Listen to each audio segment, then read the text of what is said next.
welcome everybody to our speed networking round. And I'm just going to talk for a little bit, and then we can start in with more of an exchange. So have our networking rounds.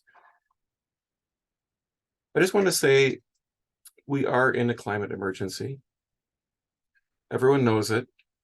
Even those who have worked hard to deny it are now shifting to trying to undermine efforts to address it, perhaps thinking that somehow they will not be affected. We are struggling to take action and to get those in positions of power to take action. It's a challenge to move beyond individual actions to collective action, whether at the local or national level because of politics and economic interests, but also because we're not necessarily used to organizing. I think this is changing, and maybe just in time. But I want to talk more specifically about what we're really trying to do. We need to understand what caused this crisis in order to be able to solve it. Obviously, burning mind-boggling amounts of fossil fuels is causing climate change. Doing whatever it takes to stop burning fossil fuels is the obvious solution. There are lots of debates about how to make that happen, and there are lots of false solutions on offer that happen to benefit specific vested interests, from gas and nuclear companies to mining companies and car makers.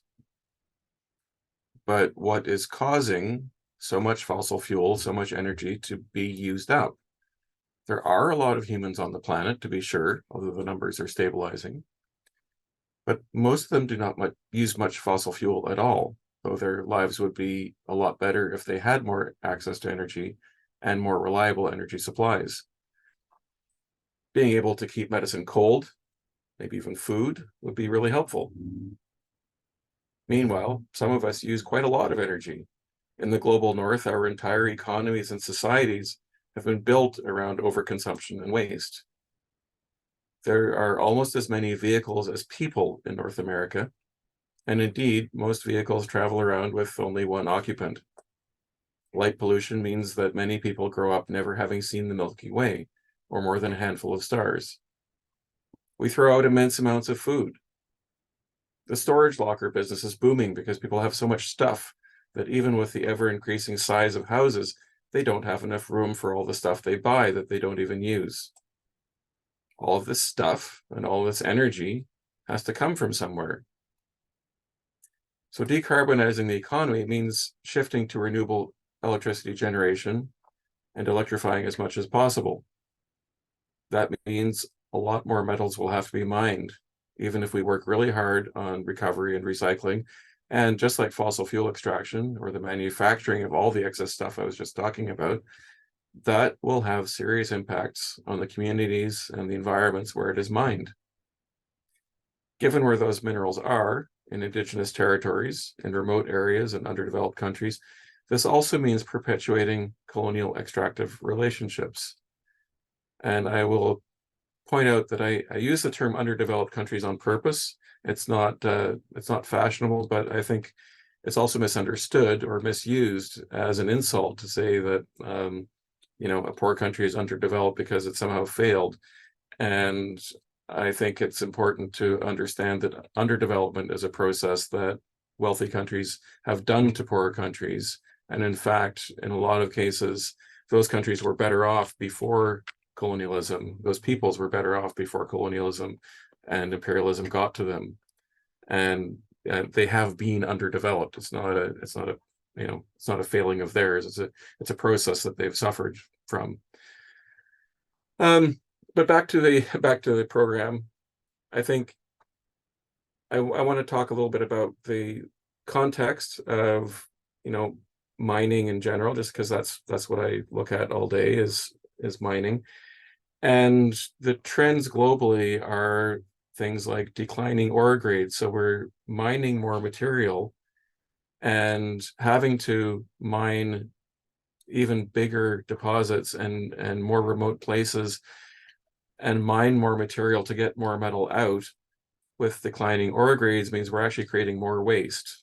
And the thing that I think people often don't realize is that mining is basically a waste management industry. What mines produce is mostly waste a small percentage of what you dig up is metal and is useful and is, profitable.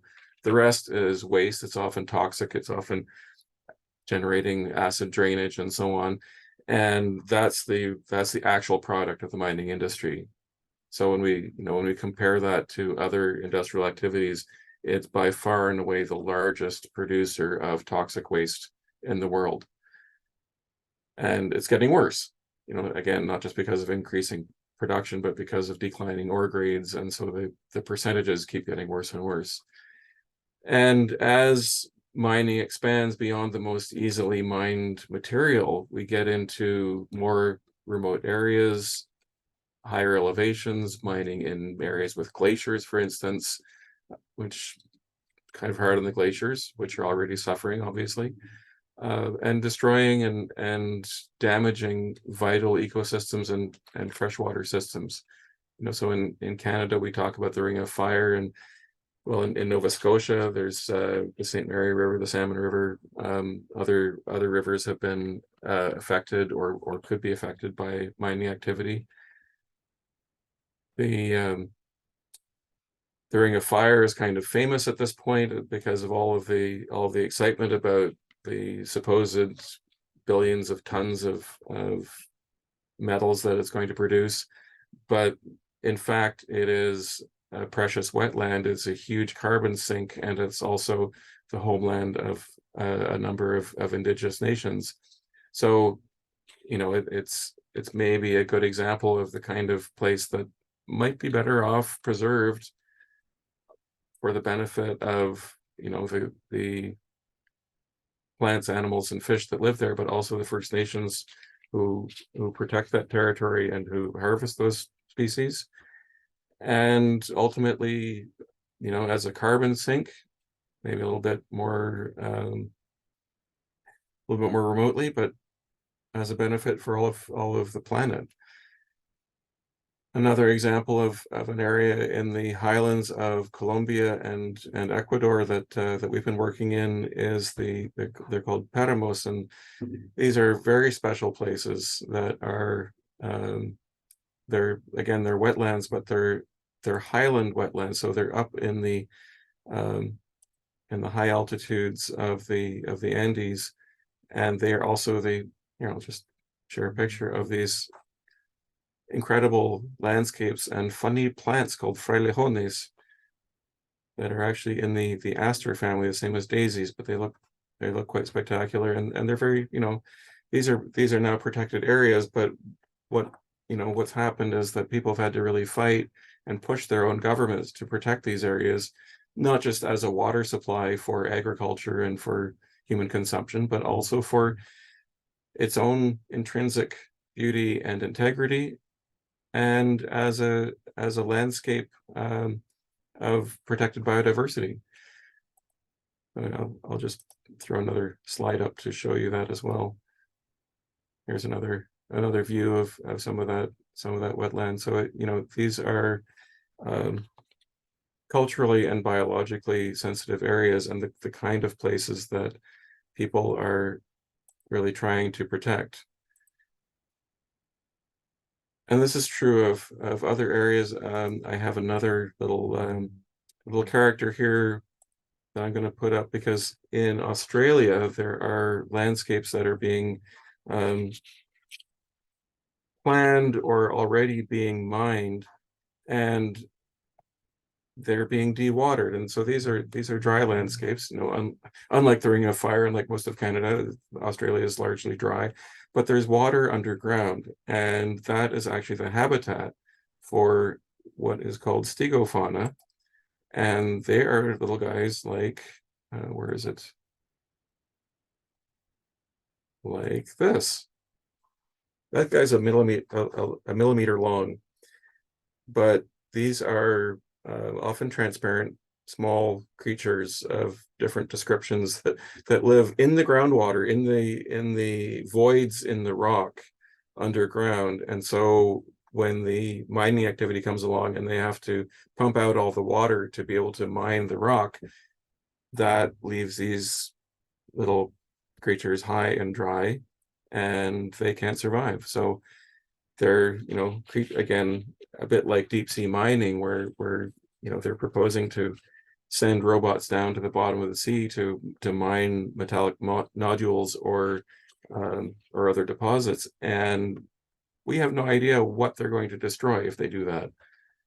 And it's the same in this Western Australia, where they're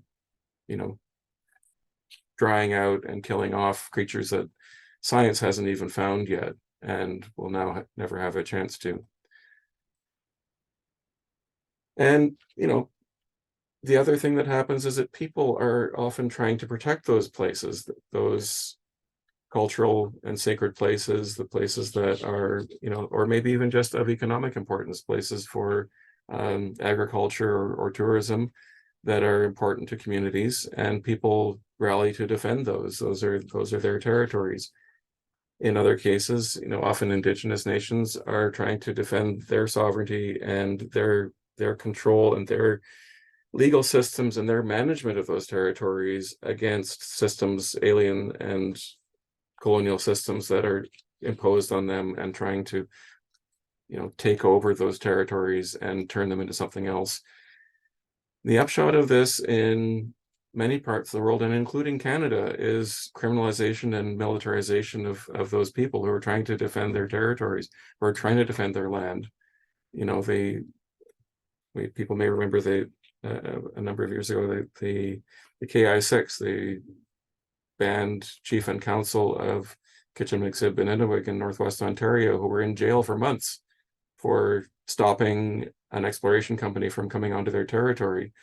Now all we have to do is look at the Wet'suwet'en and the RCMP, the massively violent armed imposition of a pipeline in Wet'suwet'en territory. So one of the products of this expansion of mining is actually conflict, and I think one of the things that people don't realize is, we talk about conflict minerals and the I think the grotesque abuses in the Congo, of child labor, of the exploitation of of communities and people around the cobalt deposits there. But we don't realize that this is actually a process that surrounds the mining industry in many parts of the world, in order for us to get control and be able to use those products. So the answer is not just to decarbonize, but to tackle consumer capitalism and the excessive burden it places on communities and ecosystems, and to work to end the colonial relationships internationally and internally that support and enable it. This means focusing on environmental justice and social justice as much as on the climate, or rather using the climate crisis as a way to bring people together to solve all of these problems. Another way of looking at it is that we're actually in the midst of multiple other interrelated crises: biodiversity, fresh water, inequality, migration, such that people now talk about a polycrisis, pushing the adoption of electric vehicles without also pushing harder for fewer private vehicles. That is, accessible and effective public transit, walking, biking, etc., means not just pushing the material impacts of building those vehicles and infrastructure onto other parts of the world, but also reinforcing the power of the automakers and the investment funds, the very funds that need to be brought under control to stop them from backing fossil fuels and to make them invest in sustainable initiatives.